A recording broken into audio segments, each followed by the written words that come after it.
Now, what I'd like to do is to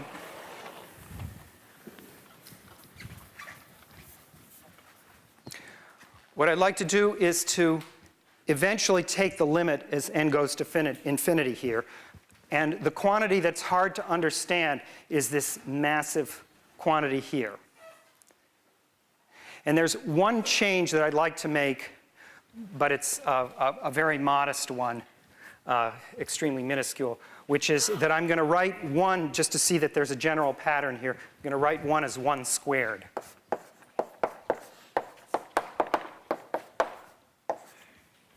And, well, let's put in the 3 here, why not? And now I want to use a trick.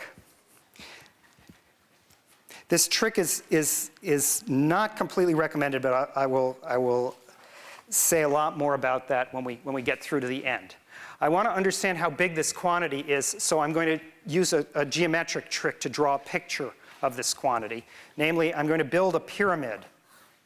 And the base of the pyramid is going to be n by n blocks. So imagine we're in Egypt and we're building a pyramid, and the next layer is going to be n minus 1 by n minus 1. So this next layer in is n minus 1 by n minus 1. So the total number of blocks on the bottom layer is n squared. That's this rightmost term here. But the next term, which I didn't write in, but maybe I should, the next to the last term was this one. And that's the second layer that I've put on. Now this is if you like, the top view. But perhaps we should also think in terms of a side view. So here's the same picture. We're starting at n, and we build up this layer here. And now we're going to put a layer on top of it, which is a little shorter. So the first layer is of length n. And the second layer is of length n minus 1. And then on top of that, we have something of length n minus 2, and so forth. And we're going to pile them up. So we pile them up all the way to the top, which is just one giant block of stone. And that's this last one, 1 squared. So we're going backwards in the sum. And so I have to build this whole thing up. And I get all the way up in this staircase pattern to this top block up there.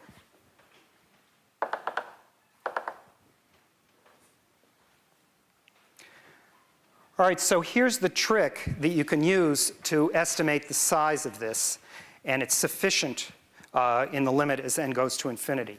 The trick is that I can imagine the solid thing underneath the staircase, like this.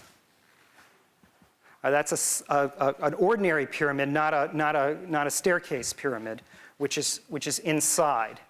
And this one is inside, and so, but it's an ordinary pyramid as opposed to a staircase pyramid. And so we know the formula for the volume of that, because we know the formula for volumes of cones. And the formula for the volume of this guy, of the inside, is 1/3 base times height. And in that case, the base here, so that's 1/3, and the base is n by n, right? So the base is n squared. That's the base. And the height, it goes all the way to the top point. So the height is n.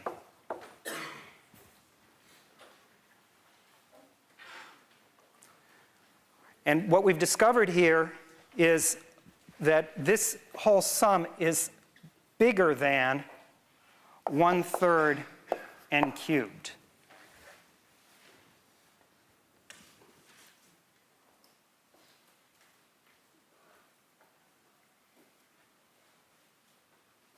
Now I claim that this line, by the way, has slope 2. So you go half over each time you go up 1. That's why you get to the top. On the other hand, I can trap it on the outside too by drawing a parallel line out here.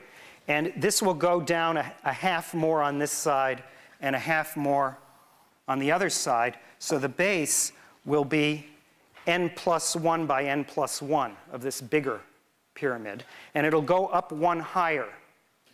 All right? So on the other end, we get that this is less than a third n plus 1 cubed. Again, n plus 1 squared times n plus 1. Again, this is a base times a height of this bigger pyramid. Yes, question? You're adding up areas with the white in the center of your inequality and then equating it to volume.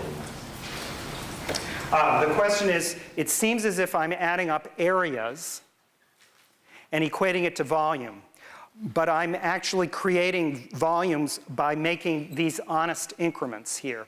That is, the base is n, but the height is 1. Okay? Thank you for pointing that out. Each one of these little staircases here has exactly height 1. So I'm honestly sticking blocks there. They're sort of square blocks, and I'm lining them up, and I'm thinking of n by n cubes, if you like, honest cubes there. And the height is 1, and the base is n squared. Okay?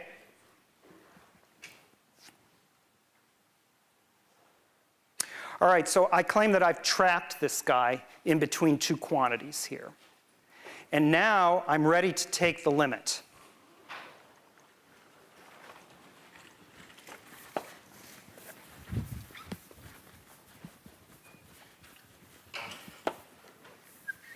If you look at what our goal is, we want to have an expression like this, and I'm going to, this was the massive expression that we had, and actually, I'm going to write it differently. I'll write it as b cubed times 1 squared plus 2 squared plus n squared divided by n cubed.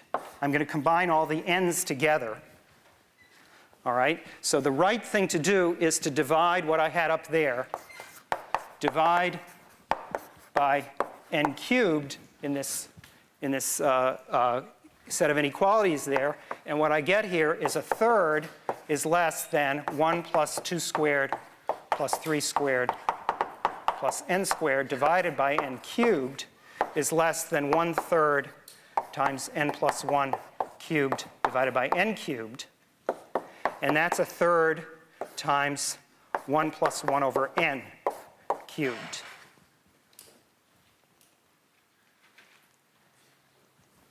And now I claim we're done, because this is a third, and the limit as n goes to infinity of this quantity here is easily seen to be, this is, as n goes to infinity, this goes to 0. So this also goes to a third. And so our whole total here, so our total area under x squared, all right, which we sometimes might write the integral from 0 to b x squared dx, is going to be equal to, well, it's this 1/3 that I've got, but then there was also a b cubed there. So there's this extra b cubed here. So it's a third b cubed. That's the result from this whole computation.